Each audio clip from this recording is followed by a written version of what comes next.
Hello and welcome back for Sandwich Day Part 2. If you're new here, which is going to be everyone because I was the only one here for Sandwich Day Part 1, Sandwich Day means that instead of doing a live stream yesterday afternoon and today afternoon, I did one this morning and I'm doing one now. And we have begun and we will be ending the workday together. So, in reflection of my first live stream today, I did some thinking and it felt like it was a little aimless. So I have come for part two to hit the ground running, and I've got a concept, and we're going to fly with it as soon as I do our obligatory audio check. Because what is a sandwich without good audio?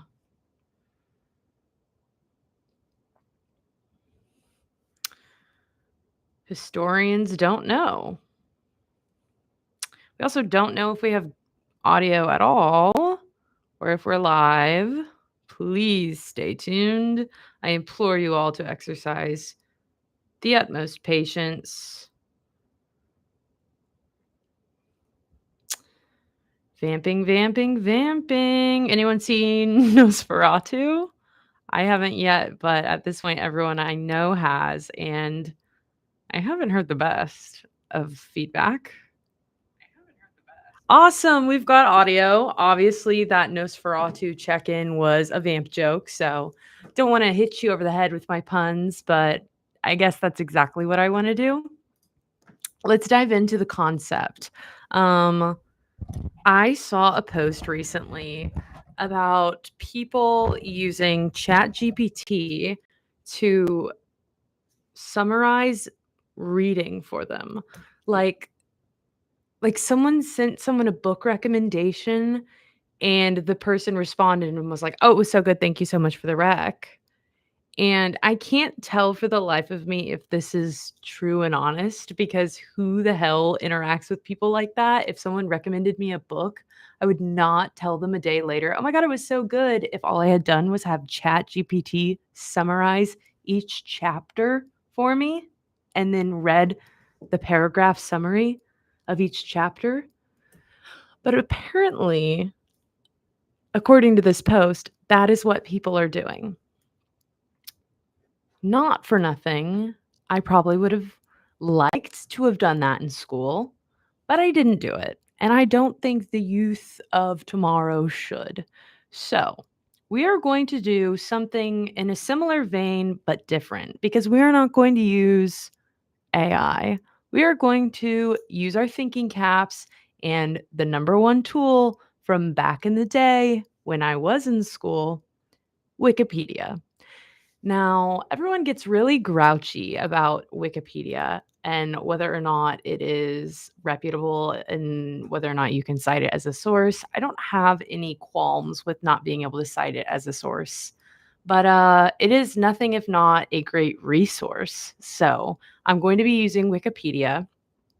And today I just chose a random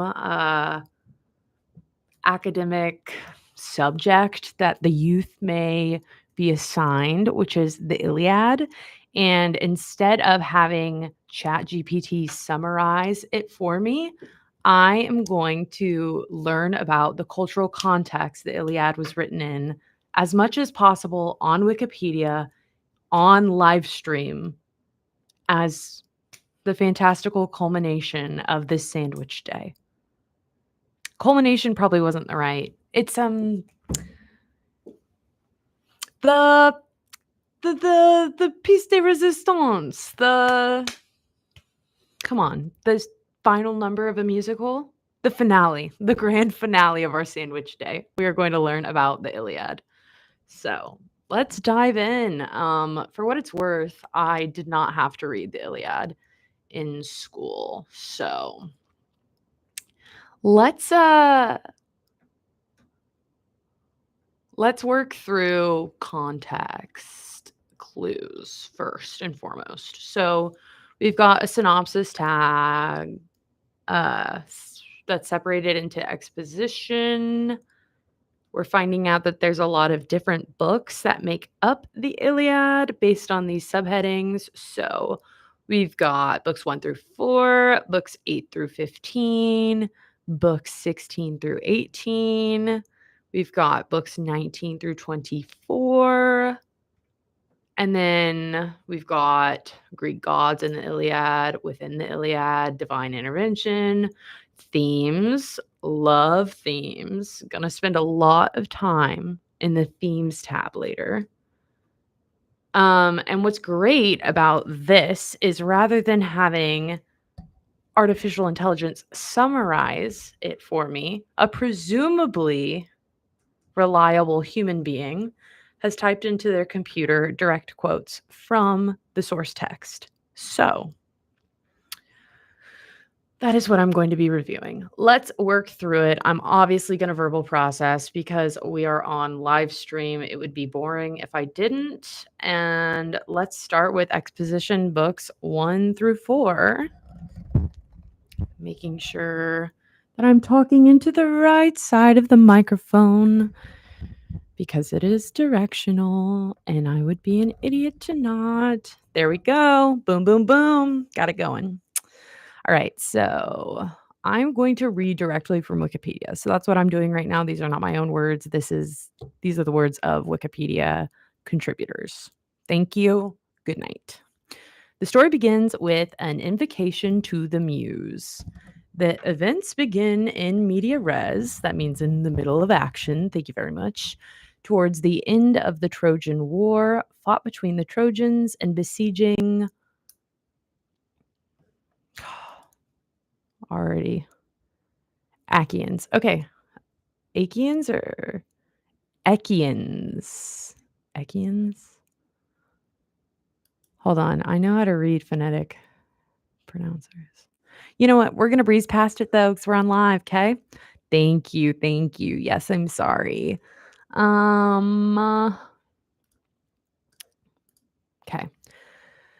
It's not going anywhere though. The Achaean forces consist of armies from many different Greek kingdoms led by their respective kings or princes. Agamemnon, king of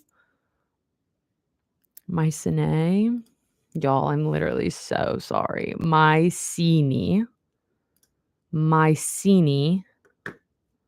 Cool. Acts as commander for these united armies.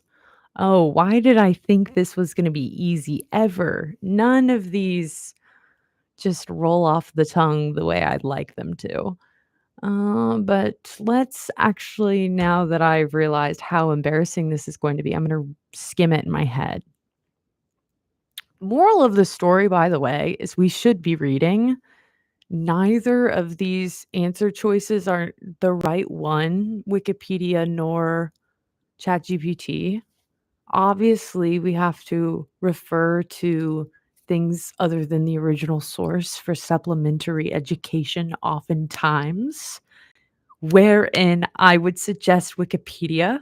However, heretofore hints. Just read though, like nothing beats reading, y'all.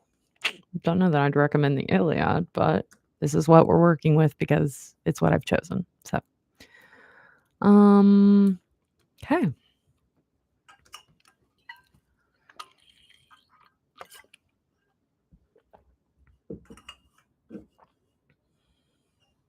Good, good, good.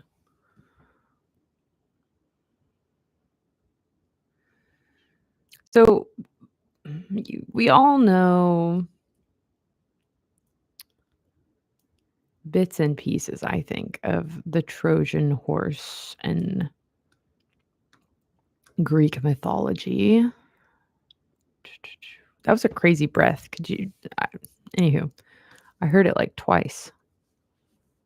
It reverberated. Okay. Let's move forward. Within the Iliad, in the literary Trojan War of the Iliad, the Olympian gods, goddesses, and minor deities fight among themselves and participate in human warfare, often by interfering with humans to counter other gods. Unlike their portrayals in Greek religion, Homer's portrayal of gods suits his narrative purpose, which is what we are meaning to deduce. The gods in traditional thought of 4th century, don't know what I was thinking, skipped a little too far ahead. 4th century Athenians were not spoken of in terms familiar to the works of Homer. The classical era historian Herodotus says that Homer and Hesiod, his contemporary, were the first writers to name and describe the gods' appearance and character.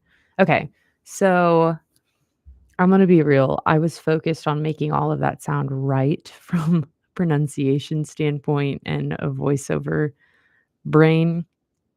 I kind of lost sight of what I was really reading, but from my understanding, they're saying that the Iliad was unique and what Homer was doing was unique because it was one of the first times that they were describing the physical appearance of the gods.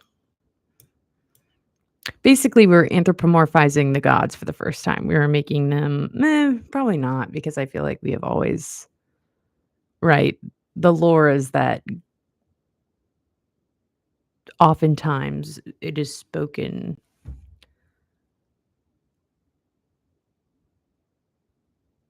Sorry, I'm, like, dancing around religion right now. I don't wanna speak about anything in any way that is contributing to I don't know. Eh, I just wanna be as respectful as possible to all parties and what they might believe and do believe and practice. But right, like, we have very much constructed God/gods, um, in our image, but also, like, because we are, in theory, constructed in their image. Which is something that we are only discussing right now in the context of the Iliad. Mary Lefkowitz discusses the relevance of divine action in the Iliad, attempting to answer the question of whether divine intervention is a discrete occurrence for its own sake or if such godly behaviors are mere human character metaphors. The intellectual interest of classic era authors such as Thucydides and Plato. Somewhere all of my philosophy professors from college are like punching air, pissed at me for that pronunciation. Rather than description of a truth, because if the gods remain religious figures rather than human metaphors, their existence without the foundation of either dogma or a Bible of faiths then allowed Greek culture the intellectual breadth and freedom to conjure gods fitting any religious function they required as people. Love that. Mary Lefkowitz, what is your vibe?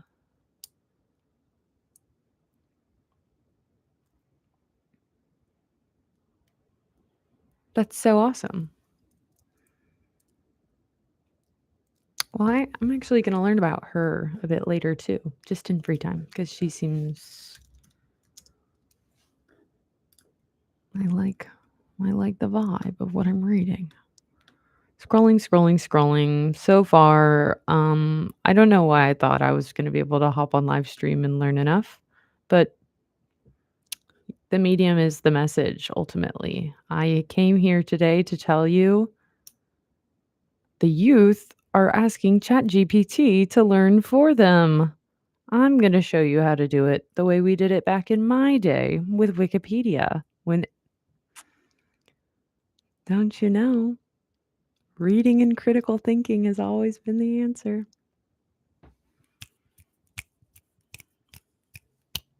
So, really, it's not that I failed to impart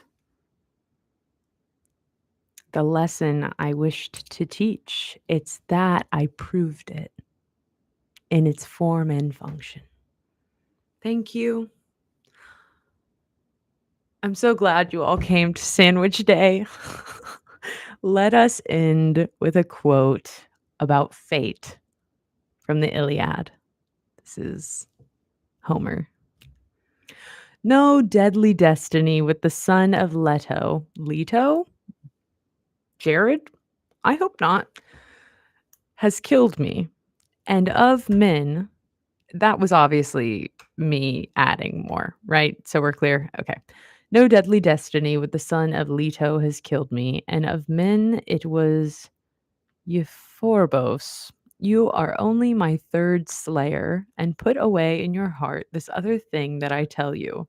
You yourself are not one who shall live long, but now already death and powerful destiny are standing beside you to go down under the hands of Aeacos' great son, Achilles. Really just spitballing with the names here. I'm sure there was some sort of iambic pentameter that could have been observed and should have been observed, but it wasn't, because that is for us to all now go into the world and be better than we planned to be, to learn more, read more, and try harder. That is what I think Sandwich Day is about. Not about the live stream you missed yesteryear, but about the 2 you're going to do tomorrow to make up for it. Go home, read the Iliad, the Odyssey, The Great Gatsby, The Catcher in the Rye, whatever suits your fancy, and have a great Wednesday. Thank you, and goodbye.